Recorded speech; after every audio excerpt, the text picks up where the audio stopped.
Welcome back to The Remote Life. My name is Han Talbot, also known as Han Meets World, and today we'll be chatting with Sergio Sala. While Sergio has been a digital nomad for 10 years, he has spent the last 5 years producing city guides specifically for digital nomads and uploading his experiences to YouTube. In this episode, we talk about a typical day in Sergio's life, including how he plans content, as well as things to know about digital nomad tourism and content creation. So grab a coffee, a tea, or something stronger, and let's get started.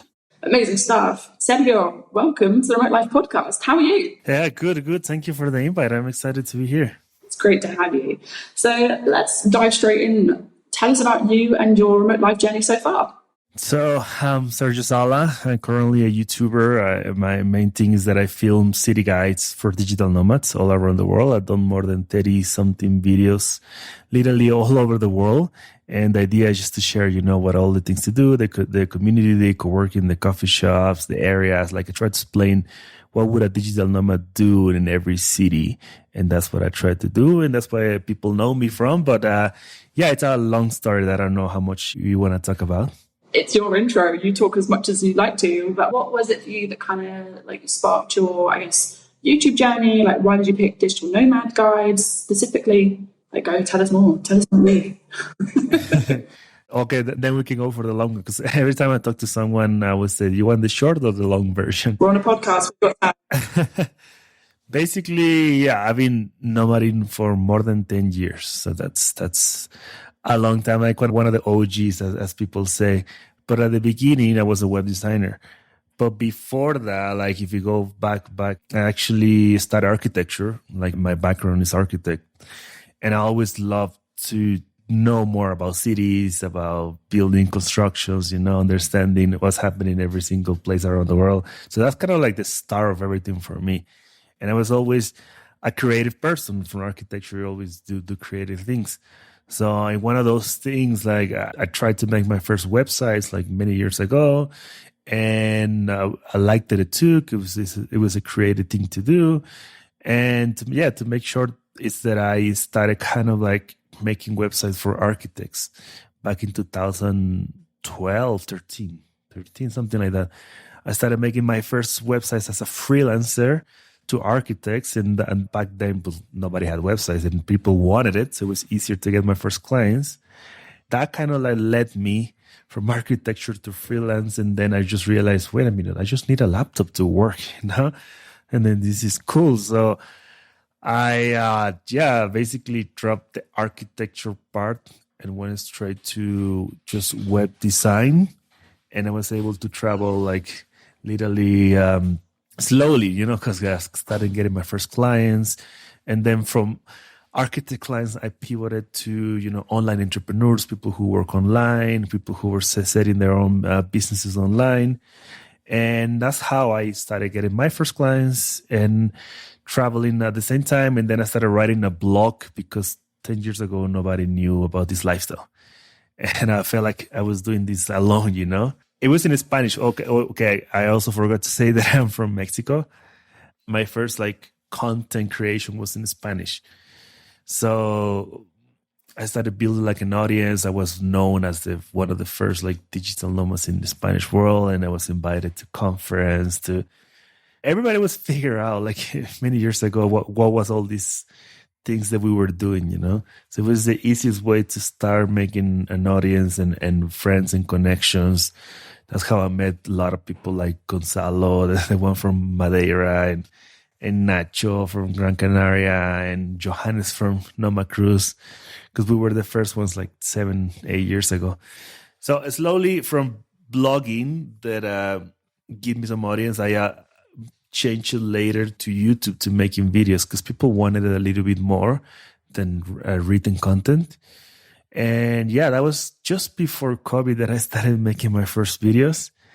People liked it, but COVID happened. It was hard to travel, but it was also good for me because I was literally on my computer editing and understanding the whole editing part, which is the hardest. But I learned, got better, and started making this focus on these city guys because, as I said, it's a combination of everything that I know from architecture, for digital nomading, for traveling, for connecting with people, to because if you get to see the videos, like they're very natural, I try to connect with people naturally, and I tell people what's happening in every single place around the world, like the communities. So basically, yeah, this is the short version. Like I don't do web design anymore. I'm now like a full-time YouTuber. Nice. Yeah. No, that was a very good explanation. I was going to say, do you still produce some content in Spanish or? Also, no, all those things. It's because it's been a journey of 10 years, but no. So it was from architecture to web design. And then I started at the same time, the blogging in Spanish. And then the others kind of grew and it was half and half. And then I basically moved everything to YouTube in English. And my clients was between English and Spanish, like it was a whole mix. But I decided to change it to English because that's what it's the language that we all speak around the world. And I was basically having more friends like digital nomads. I was speaking more English than Spanish. And it just made sense for me. I was like, no, you know what? Yeah, I left newsletter of 12,000 people from the Spanish world. I announced it and I said, hey, sorry, changing to English, whoever wants to follow me there. And, maybe just 10% of the whole 12,000 people, but it is what it is. And it took a while, it was a risk, but I had to, I didn't drop it right away. I was testing it first if it's going to work. But after, 6-7 months, I started getting more and more people in speaking English and Spanish. It's funny, part of me, like the marketer side of me is going, you let how many subscribers go? What? But I completely get it. Like, it must have been a lot of effort also. You kind of have to find that balance, I feel like, between like the return on the different types of content. And I think one thing that doesn't get talked about enough sometimes is how much time actually goes into content and that creation side of it. So, on the one hand, I can completely understand, but there was definitely a moment where I was there where I was like, oh, that's so many. It's not easy, but I think it was even better because, at least of the digital nomad content that we do, as I said, we mostly speak in English, and most of the companies that support this thing, it's in English. So I'm pretty sure I wouldn't get the sponsors that I have now if I kept it in Spanish, So I think it was the right move. It was not easy. Like, I still get comments here and they're like, hey, why did you change it? I got one recently in a recent video. I was like, hey, what happened with your Spanish content? I'm like, dude, it's been a while. Just move on, It's like so many questions I already want to follow up with, but I feel like I just want to start, take a step back for a minute and let's start with the basics, and then we'll get into kind of more the nitty gritty side of things. Because I know there will be a lot of people thinking, for example, how, as a digital nomad creator, do you get sponsors, and how do you have people approaching you? I know that's something that people ask me, so definitely want to dive into that a bit later for sure. But let's just take it back a minute to the basics. What does a typical day look like for you? So, man, it changes day to day. There's so many. So I have two modes when I'm making YouTube videos. It's one of them is filming. So there's days that I can the whole day or most of the day just filming, exploring, or going to a coffee shop or working or exploring the areas. There's a lot of filming. There's other days that I'm literally the whole day editing, especially if I'm trying to finish a video, because it takes me a long time. I don't know, we can talk about that later, but it takes a long time to edit, and I'll explain why later. And then I also have the errands, replying to emails, comments, and working on new projects, on planning, and so it's actually 3. But it's funny because so a lot of the things that I do right now, it's part of my YouTube videos is pretending to be a digital nomad, the typical one, because now I'm a content creator, which is not the common one. So I like to create a day in the life of a digital nomad in let's say in Cusco, Peru, because that's where I'm currently right now, which I just did Machu Picchu, but we can talk about that later. So on the day in the life, I'm filming, the start of the day, going to the coffee shop, and because my favorite coffee shop that I already found, the people the local, the staff that already know me. And so I'm doing some work there, and work can be anything, editing, replying emails, whatever. And then I like to show, the first meal with my friends, where do we go? And then from there, maybe going back to my Airbnb because I usually get cool ones. This one has a nice view of the whole Cusco city. And then I like to show, all the nightlife, like having dinner with my friends, like whoever I meet here, and then a little bit of going out, which I don't like. It's not like I drink all the time, but on the day on the life that I post on the videos, I tend to post, if there's like drinking air places or bars or discos. So this is what I show, and it's not my every single day, but it's let's say like an ideal day of a city. But as I just replied to you, every day it's a bit different. So it's different, like 3 modes that I am in each day, Yeah, that's a lot. I was going to say also, how much do you plan when it comes to these things? Because I know for me, obviously, like I'll go as far as having I have like a content specific list on like my Google Maps, for example. I'll do a session for myself on Pinterest where I'll sort of have a look around at what's going on. How much do you plan out what you're doing? For me, planning is king. Like planning it's everything. I think I have created great videos because of that. And it becomes like, it's just interesting. It's part of my either way of living, because I also plan my life, but also maybe comes all the way from architecture and even web design. When I was doing websites, I was always having a plan of what we're going to do before start touching any pixel, So planning for me, it's key on these city guides that I make, because I need to know what I'm going to do. And also, it's also important for me in the sense that I'm not recording every single day. Like I'm recording the things that I want to. And let's say I start planning all the shots that I want to do. And then let's say if I do already enough, then I can leave the camera away, because I also want to enjoy the place that I am. So it's very important to know what's going to happen before. I use Notion. I've been using the Notion app since the beginning of its creation. I was one of the first users. Well, sorry, I'm nodding because it's a big favorite here in Remote Life. It's probably been brought up so many times. Yeah, it's my one app. Like I use it for everything, for life, work, and everything. And basically, yeah, I plan. So let's give the example of Cusco, which is that I'm right now.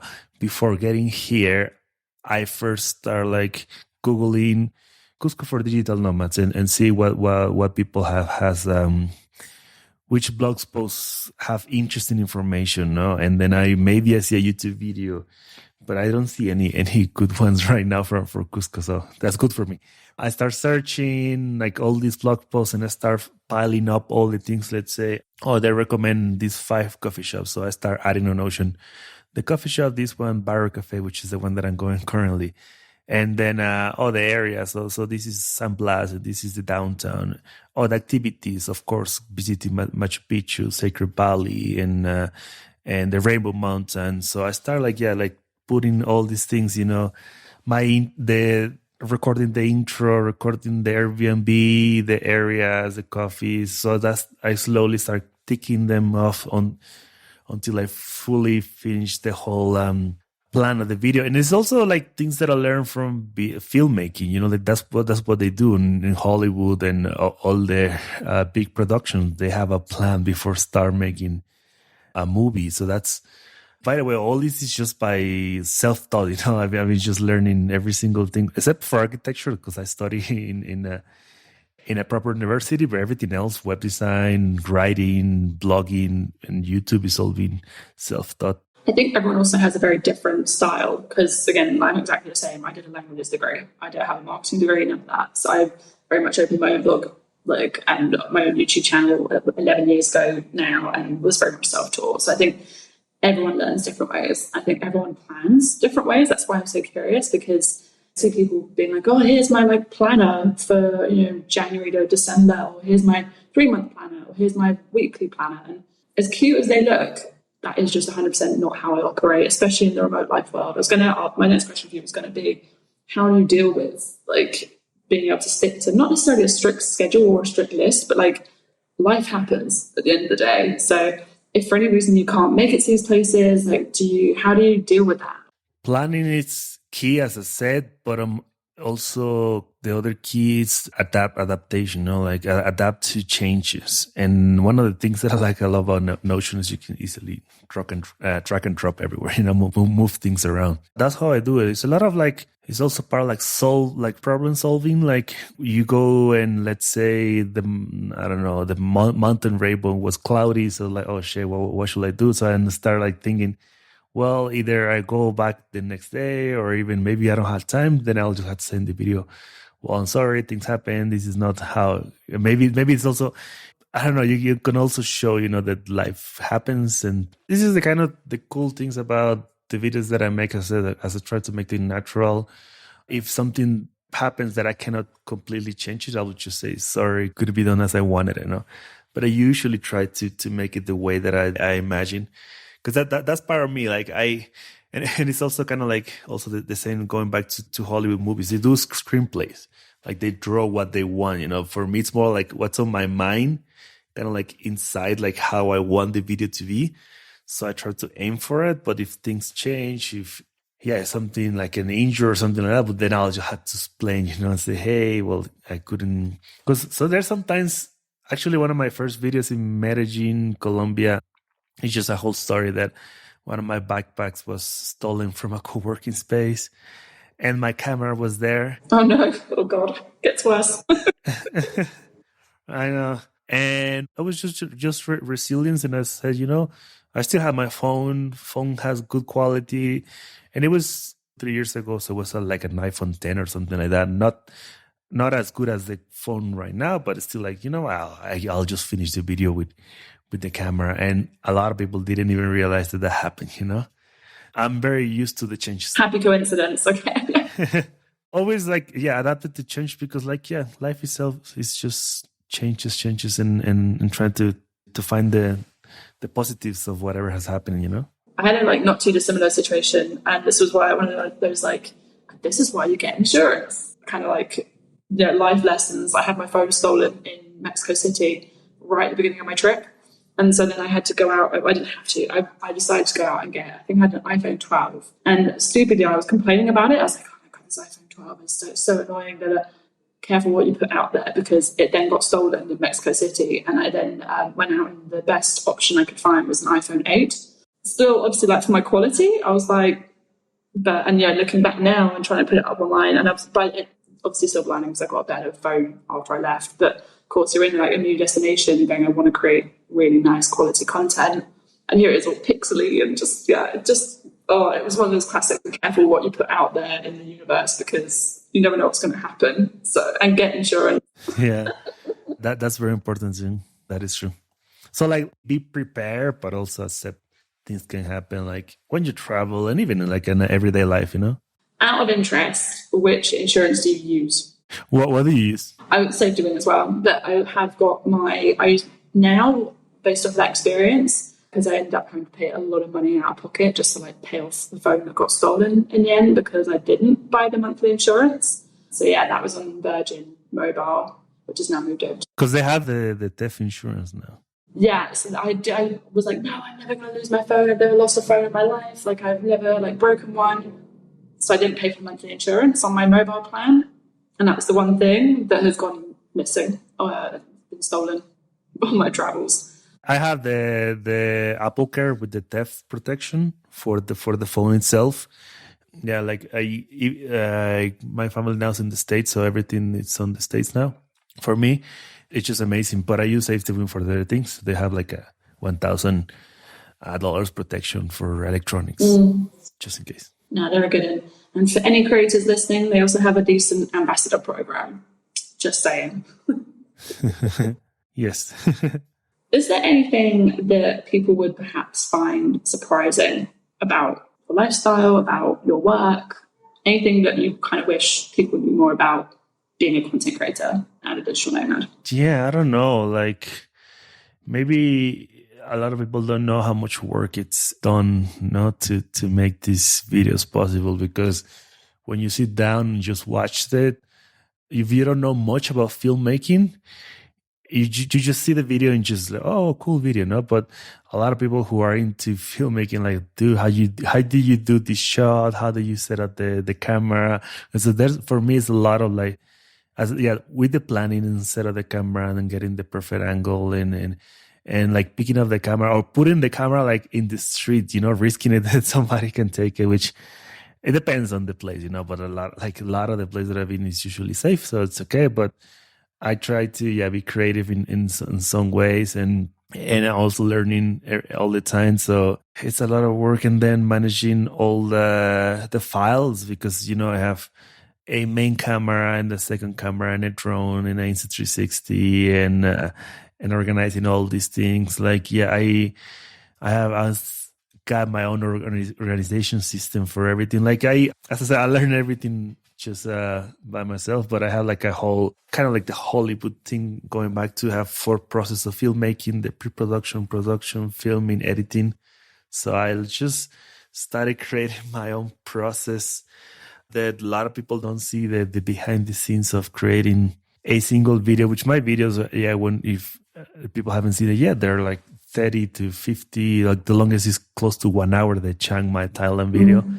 It's not easy to do. Like when you see the end result and when you understand filmmaking, it's like, oh wow, this is a lot of work behind, though.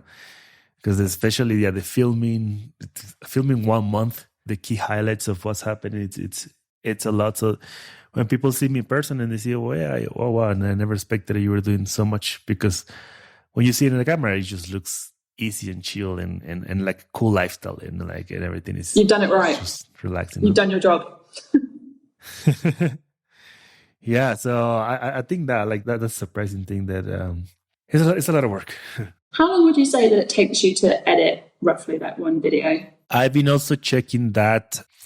Like I time tracked it. The last ones, it's around 40 to 50 hours. Yeah. Okay. Per video, depending. Yeah.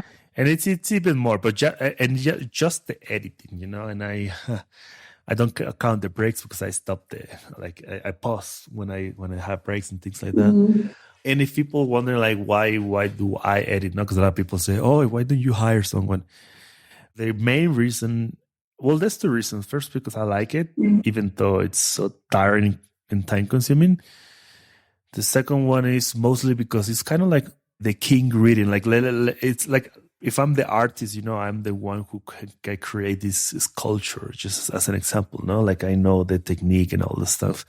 So especially these kind of videos that I make, it's just not easy to just hire someone to do it. Like maybe I'll do it for reels and things like that I just don't like those things.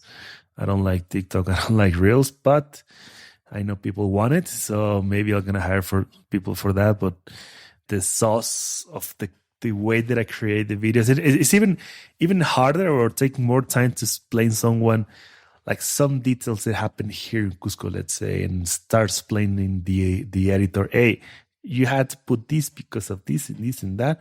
It'll take me forever, and I'll just do it myself. Like this is what kind of like why I do it myself. I think also one thing that you do very well that I've not seen many other people do is that you are very good at telling it like a natural story, almost like a kind of documentary, rather than.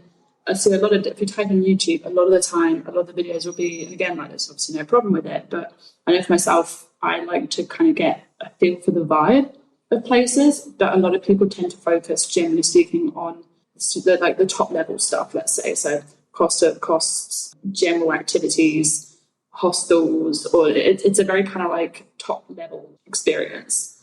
Whereas you really get a sense of also like who you are as a creator in your videos as well. And I think that's why, I think someone was actually asking me last time, so apologies for the background noise, it's rush hour just off Tirana Square, main square, so I apologise for any traffic that you might be experiencing, dear listeners. But I think someone was actually asking me last summer, okay, like who would you say is like who would you name as a digital nomad specific creator? And I honestly struggled to think of people who are like specific digital nomad creators, but I think I absolutely class you as one of those, because again, you get a feel for the lifestyle, but also like you get a feel for the place. Like, that's just you have a very specific way of making it so that you are a digital nomad lifestyle creator. And I think that's still like very early. I think you're still one of the only people who does that well, how I want to see it, let's say. Yeah. well, Special sauce. no, thank you for that. And yeah, like other creators, that's true. Like Christopher Lancer, which is a friend of mine, he was doing some, but he's slowly not doing it that much anymore. Yeah. And yeah, I don't find all. Yeah, Christopher Lancer is the only one that I could think about. No one else says it. But it's true what you said. Like, and I forgot to say that the storytelling is a big part of what I do. That again, this is part of what I have already created, like a process. You know, I always start with an intro of arriving to the place, and then showing the place that I stay. But yeah, you can sense it since the beginning that you're like that I'm taking you in a journey with me. That's part of like what I try to do since the beginning, because I share like the airport or the first main way of transportation to get to a place. So it's like it's already intuitive there that, hey, okay, I'm going with you. And then that's the cool part of being a YouTuber too, because I can share my life, but I'm trying to not make it about me. Like there's other people, and don't want to say names, but yeah, there's people like they're basically the whole time in the camera and there's nothing about the place. My videos, one of the main goals, or maybe the first main goal, is that you leave after the video with a understanding of the place. And the second goal is like a little bit of what I do, like, because here and there I put some parts of me, because at the end it's also my YouTube channel. But it's a story of how do I arrive to a place, how do I meet people, how do I stay, and there's a journey. There's no like, usually not drama journeys. I don't try to put it off like for example the Medellin video, when I lost the stuff, I never mentioned it. I think I did at the end like an outro part of it, because I just didn't. Some YouTubers or people will just focus on that, like, oh, I lost my stuff, and I'm gonna stick to the end to watch how I lost my stuff or something like that. But at the end, for me, for each city guide, as I call them, is just to explain the people what's happening there for digital nomads, and then I'll just put on the background, well, I lost it later, but it can happen. It will not happen for you if you get there. Like it's just 1% of like, it doesn't happen all the time. That's what I'm trying to say. No, 100%. I completely get what I 100% can think of examples of people who have done, like you said, and I've kind of sat there kind of watching, but I can also understand how that might have happened. So, for example, I did a study abroad in Brazil, right? And the stories that I used to hear, I had a flatmate who used to work with some exchange students, and the stories she used to come back to the apartment with were insane. I'd never even think about walking around with, like, for example, my phone out or my laptop out. Like, obviously, you're kind of leaving my belongings on a table in a nightclub. It was just, you wouldn't do that. So I think it's important to talk about it. And I know that when I have talked about this sort of things, people are kind of glad that you did. But then, especially when you are like a digital nomad and you kind of know generally what to expect from a destination, if you've done your research, I think it kind of just adds as a tale of caution rather than like, don't go here, or like, this is what happened to me. It will definitely happen to you as well. I think there's definitely a line. I don't know if you'd agree. Yeah, because a lot of people go for the clickbait. We know what's clickbait already, and I try not to do that. Like, my mission has always been to try to find, or like being searched by people who wants to know about the place, but not like try to clickbait them into my stuff. Like, so it's like a slow growth, but it's more about quality than quantity. This is the way that I say it. Even, for example, I remember another example in Buenos Aires, which is the whole thing about the currency, that it's just getting, how cheap it's becoming because of the money thing. When I made the video, I just didn't want to focus on that neither. Like, I mentioned it and then I explained it more later, but I couldn't start saying, oh, how cheap is Buenos Aires, you should come just for this, So, like, I don't like this clickbaity stuff. 100%. That is also another conversation that needs to go in the bin, in my opinion. Because, cheap for who? That's all I will add to that. Cheap for who? Kind of back on a more positive note, though. Where has been your favourite place to visit and or create content? So has it been one destination for both? Has it been two destinations for either one? It's funny because like every time I travel, people ask me the same thing, like, "What is your favorite place?" And it's just so hard to respond because I feel the same, and when I ask it, I'm always like, "Oh, why am I asking it?" But I am generally curious, especially as a content creator. yeah, it's hard because one of the main reasons that I do what I do is because it's just I like to explore and every place has its thing. And the last talk that I made about my 10 years as a nomad, first explanation to people is like there's no perfect place, you know. Every single place is different, has its different things. If people are insisting for me to tell them which ones I like the most, I mean, there's a few that always come to my mind. One of my favorites personally is just Chiang Mai, Thailand, because it's just so special for me. It was my first kind of place to stay longer in Asia back in 2016, and I met so many great people. And I love coffee, like real good coffee, like the specialty coffee. And Chiang Mai has more than 3,000 coffee shops. Yeah. It's usually affordable, and the Thai people are amazing. But the downside is like that. Like it's hard to communicate with the locals because not everybody speaks English or sometimes broken English. There's no beach in Chiang Mai, you know. There's lakes there, but when I was there, I almost settled my home base there. Like spent almost a year in between these years. Like of my 10 years, almost 1 year was just in Chiang Mai because I like it so much. And the problem is that it's so far from my family. My family's in the States, and then going, to Asia, it's just so hard to move around all the time. Because I don't know. I mean, these topics that we can talk about later, but like all about if you travel a lot, when do you see your family and all those things. But Chiang Mai Thailand is one of my favorites that I think about. And then, well, actually, one cool thing that I read recently that I kept telling people is that a good way for digital nomads to like a place, it's what we call the 15-minute city concept. Have you heard about that? 15-minute city, so the amenities, facilities, amenities, sorry, I can't even speak my language right now.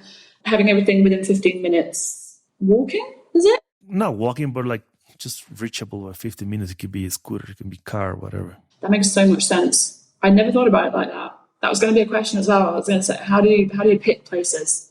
And that makes a lot of sense. So Chiang Mai is one for you. Is there anywhere else? Yeah, because if you have a scooter there, everything is just 15 minutes away, and then it's just easy to get whatever you want. Another reason to choose a place, it's Gonzalo said it, but it's like nomads travel for communities, True. Yeah, as I've been traveling more, I just realized that at the end, what we're craving is just more friendships, more people to connect with. Yeah, I think Chiang Mai seems to have one of the bigger communities, coupled with, I feel like Medellin and Madeira, would you say? I haven't been to Madeira, which I'm going now in June, but I heard good things about it. Yeah, nice. As I've been traveling more and more, I don't know, maybe it's the age or something, but I'm not into like getting to know more. Like how can I say it? It just gets starting to meeting more and more people. That's what I'm saying. I'm slowly like trying to think about. I just want my group of nomad friends, and like here in Cusco. Well, first we did Lima. We were like three roommates and people that I know from before. So we've been like together. There's some meetups in Lima, but in Cusco there's less because it's not a common hotspot and it's very touristic. The people just pass by just to visit Machu Picchu, and that's it. Even though there's a huge potential here, like this is a great place, I think. But there's not like a nomad thing. But beside my roommates, I started seeing other friends that I met before some from Nomad Crew, some from that I met in Brazil recently. But it's just so cool to start seeing familiar faces, because this realized me that it's just so tiring when you start meeting, especially tourists, and you tell them you're a digital nomad. They're like, oh, what is that? And how do you do it? How do you make money? And I'm like, come on, like it's already a common thing. Like, why do I have to explain it, Yeah, you definitely feel a little bit like a broken record, I feel like, after a while. Like, you kind of get used to it. Someone was asking me, I was on a hike a couple of days ago, and they're like, oh my gosh, you must get this question so much. And I was like, no, you perfect an answer.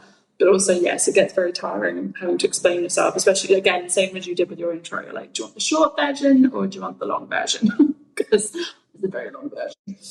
But it brings me on to a good point that you mentioned also as well. How do you manage like kind of being like by yourself, or like how versus like being with friends, family a lot, like kind of being away from them a lot? Is there any way that you kind of manage that? Yeah, it's an interesting question. First of all, so beside the city guys, I've been thinking, which I should have done early, but anyway, I want to do like kind of videos of behind the scene of the digital nomad life and start talking about all those things that we go through, like because sometimes we feel alone. Like a traveler, when he goes alone, there were times you're going to feel alone, but as the nomad thing evolves, it's, as I said, like there's more people doing these things. So I don't feel alone, but sometimes I'm half, and maybe I'm a little bit more introvert than extrovert. Mm-hmm. So for me, times alone are amazing too. And I don't feel alone because I still have my family like a message away, which is cool. Even though we're not physically in the same place, the internet just makes us connected, So I do not feel alone, but sometimes I've like in the moment is like if I'm not as of now, like let's say if I go to a new place that I don't know anyone, that's when I will feel like, oh, well, I had to start, because it's also hard work to start meeting new people, But how to deal with all those things. As I said, like the internet just changed everything in the sense that it's so easy to connect with people, to talk to, like I'm talking to friends right now, especially going to Europe, like, hey, who's here, who's there? Like I want to visit my friends and I just don't want to go to a city. If I had to go to a city that I don't know anyone because of it's needed to make a video, okay. But I would rather go to places where my friends are because it's just nice to, for all around these 10 years, like I've created like a group of friends that I really like to see, and they're all over the world, which is crazy, I'm absolutely the same. I feel like I want to now stick, and same with the whole age thing too. I wonder if that's another factor. I definitely find myself wanting to be around more people I know. Like I literally, I picked, I'd say the last 2-3 destinations at least, based off of who's going to be there. It makes such a difference. I was in Tbilisi for 5 weeks, and I feel so grateful that that's where we're talking before we started this podcast. I asked you about Bansko because of the Bansko Nomad Fest. One of the main reasons that I will, like, I'm still not sure if I'm going, but one of the main reasons is because a lot of friends are going. Like a lot of them are asking me, "Hey, are you going? Are you going?" Like, but everybody's there, especially us nomads. It's just also hard to sync the time. Mm. Like I like the nomad cruise because cruise with nomads, because it's friends that friends and new people too. But it's just a good way for us nomads that we're all over the world, like finally being one place. So Bansko is a lot of people who I would like to see again. So I'm still debating. So maybe I go, maybe one. But it's just nice to know that everybody will be in one place, I think we'll be seeing you at Bansko. I'm calling it now. That was exactly why I like to.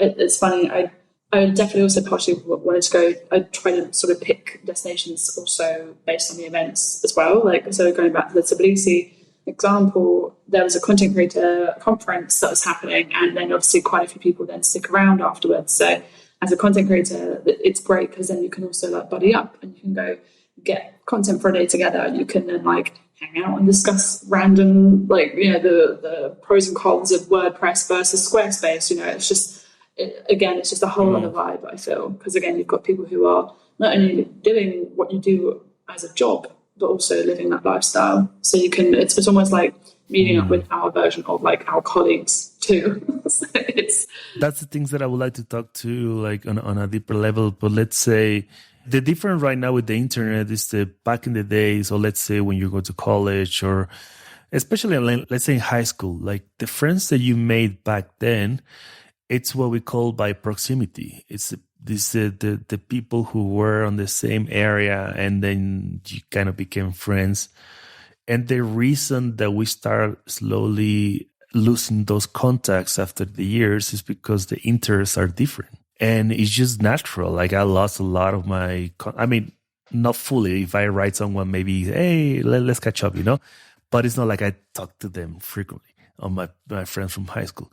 But now with the internet, now you start meeting people by interest, by the same things that you share. And it's just kind of easier to connect to those people because now you kind of choose where you want to meet these people instead of like you're forced to meet these friends in high school by proximity. So that's a huge change of the way that we live, and it's going to be more and more like you start meeting people with the same interests, so then you start becoming good friends, and then maybe later in life you have another interest, and that's how you start losing those other friends from that interest group, but it's just natural.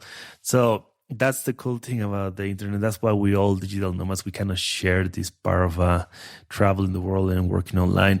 And even though it's going to be bigger and bigger, and then it's going to be more niche down on interest again, like, because like working online, we might be more general, like everybody will do that.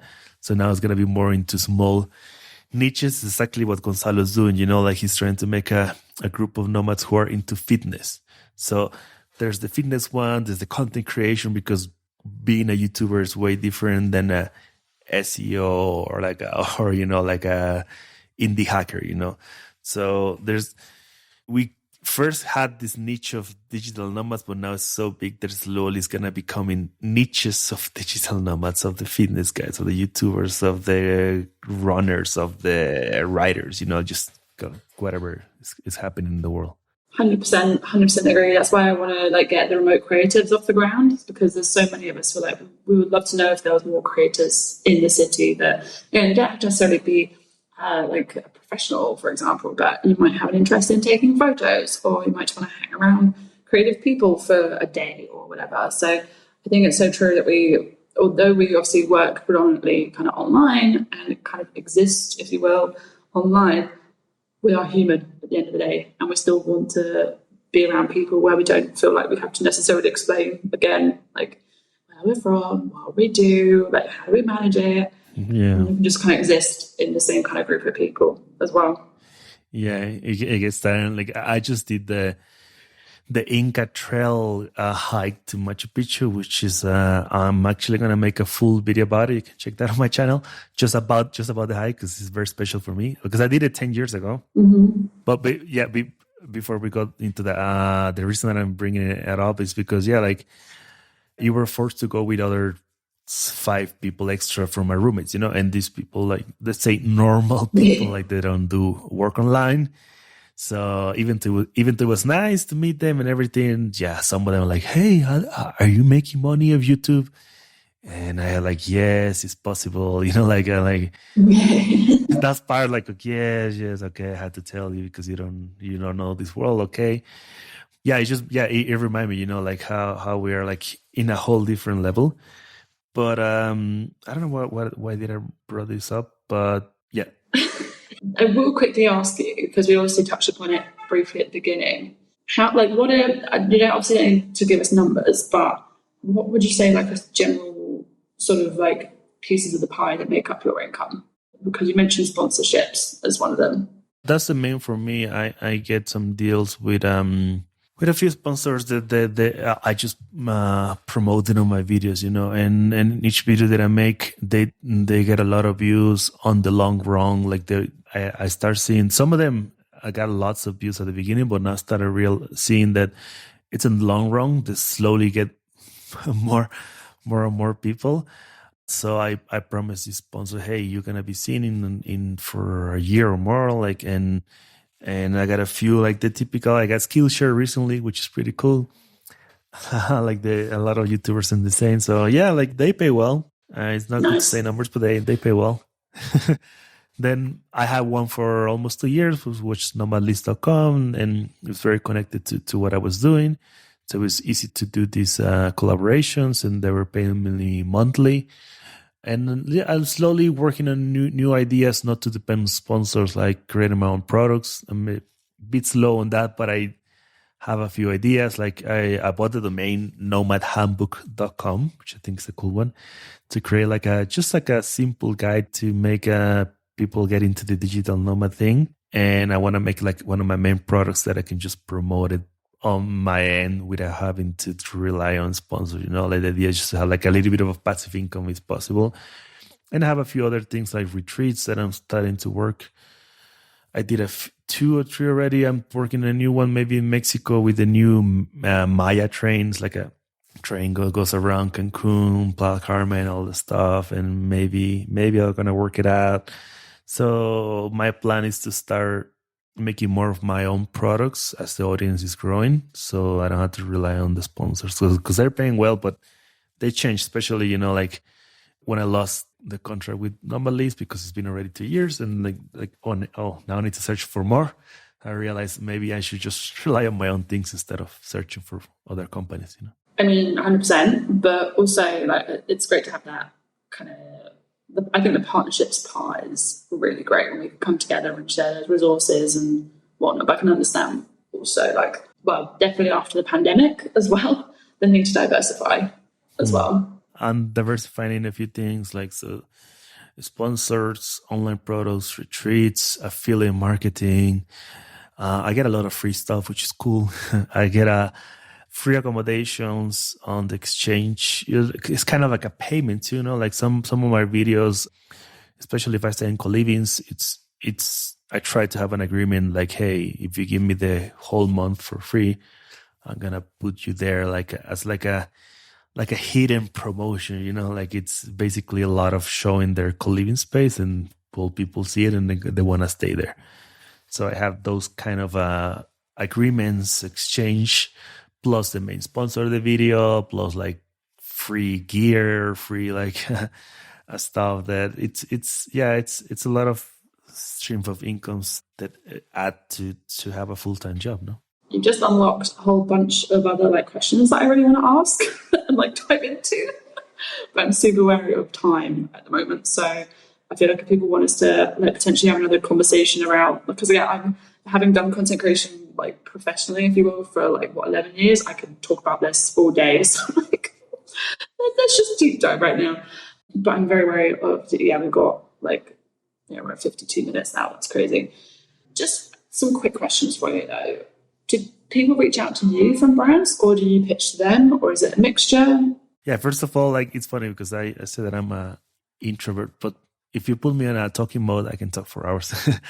But it's a mix. Replying to your question, I get both of being contact and also contact people. The Nomad one, it was a whole in between that I was friend of the owner of this thing. But I think I just sent a DM and he's like, okay, I was looking for sponsors and people. And it was a good timing, let's say. But there's a few Skillshare reach out to me, which I was like, oh, wow, that's cool. And there's also this new feature in YouTube called YouTube Connect, something like that. So it connects you to some companies.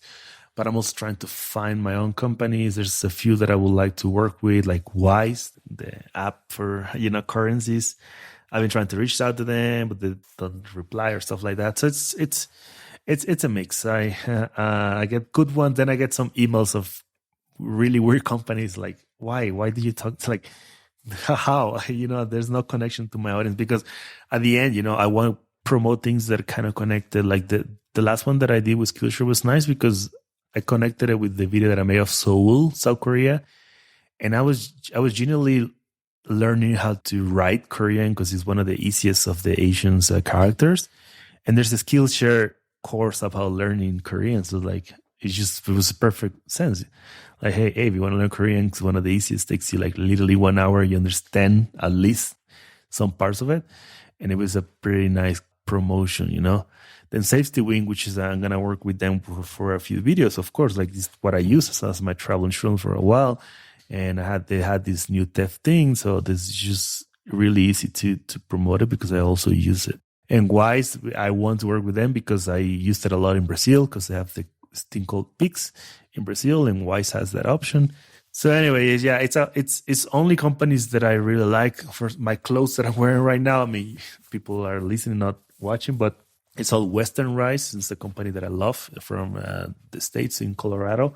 I'm actually talking to the owner and we want to work together and maybe he's going to send me more stuff and I want to promote them because I really like the clothes. Like basically, I'm just using Western wear as my wardrobe. So, just companies that I like to share. That's a really good point. Absolutely, yeah. When you mentioned about random companies reaching out, I feel like that's a rite of passage. I think you've really made it into, you've had a very strange, obscure company reach out saying that you'd be a great fit for something that is just not a fit at all.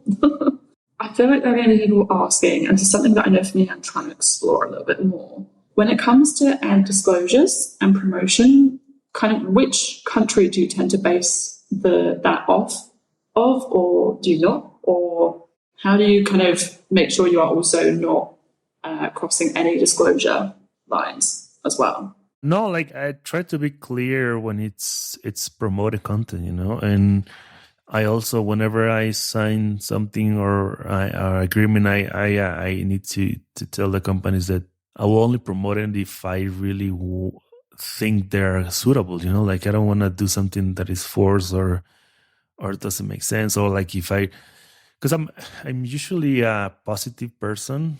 I don't like to talk much about negative, or just find a different way to say about the negative. Or like, let's say if I never talk about a companies because really I just don't want to.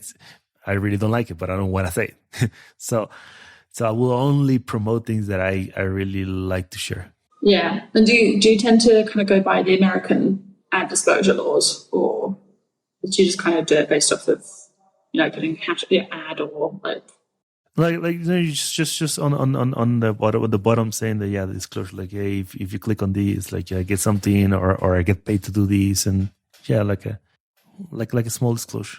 This is just what I'm trying to kind of figure out from my perspective. Because obviously, for example, I'll use sort of the UK laws of ad disclosure, which is very much you must disclose this, absolutely, and a gifted thing, you've got to disclose it. But then it's then trying to figure out, okay, I might be a UK citizen, but I'm then being contracted by a company outside the UK. Which laws am I meant to go by? I'm just curious from my own. I don't have to include this bit necessarily. I was just being a bit of a nerd. This is just me and my research. Wow. I see. No, like all of my contracts are US based because I already have a business there in the US, and I might even become applying for the green card through my mom. So I kind of losing all my Mexican rights, so becoming slowly a US American now. So gotcha. We don't have to necessarily include that. This is just something I'm generally trying to work on all the time, is figuring out that that line, because at the moment there's not really a rule. I see. There's not really a rule for it. But that's one of the other things, like US has takes a lot of the global the global politics, so it's just easy to do everything through a US business for me. No, that's interesting. Okay, cool. All right, trying to just wrap things up now. Again, I feel like there might have to just be a part 2 at some point, because again, I feel like we've only just scratched the surface in my mind. But just for a quick fire round, so one word answer. Top 3 must-haves as a digital nomad content creator into your suitcase. MacBook Air, which is my favorite, with the M1. A camera, especially a Sony A7C is my favorite. And an iPhone, of course. I can't live without an iPhone. The latest iPhone. The basics, yeah.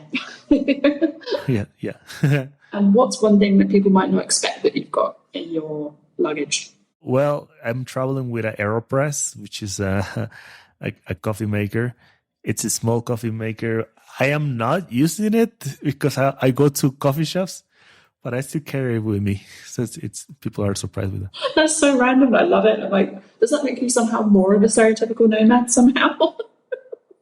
Good Wi-Fi and good coffee. I'm a coffee nomad. Yeah, that's fair. Okay, and final question. Fill in the blank. Home is where? So home is wherever I take my laptop with, but that means that it can be anywhere, and anywhere I have special quality time with friends, family, and people that I care. That's literally the home is where my laptop is background story. So. I remember that. Yeah, I remember that. That's true. 100%. That's true. Amazing. It has been amazing to chat, Sergio. Thank you so much. You're welcome. Yeah, thanks for the invite. Yeah, I think it went too long, but I say I can talk for hours if you let me know. Like if you see me like in a coffee shop, I'm very quiet and doing my own thing. But if I can talk, I talk a lot. But thank you, yeah, thank you for the invite. And yeah, last time we saw it was in Nagaete, no? Like a year ago, something like that. Yeah. Well, my roommate right now is Yoshi. You remember Yoshi? Yes. Yeah. One of your key features on your videos as well. Oh yeah, he's been in several. Yeah. He's he's a good friend, and we keep traveling together. And we'll see. Because after here we're gonna go different places, but we'll see. Yes, absolutely. We'll see you potentially yourself and also Yoshi on the road. We'll see you guys on the road. Yeah, and I'll see you like maybe in Europe. Let's see, like that's the cool thing about nomads. We always like here and there we might find each other, 100%. Amazing. If you want to search my YouTube channel, just Sergio Sala, which is very easy. Sergio SergioSala. You're gonna find me literally in YouTube, Instagram, all the things. Anything that you guys want. That I have, as I said, 30 cities around the world. I'm gonna make more and more. That was one of the absolute best typical YouTuber comments. All the things, guys. Follow, subscribe, click, like, smash the button. So much. It'll all be in there. So yeah, go check them out. And we'll see you again on the road soon. Yeah, thank you. See ya. Thank you so much for listening to this episode of The Remote Life. And thank you, Sergio, for taking the time to speak with us. You can find links to his channels below.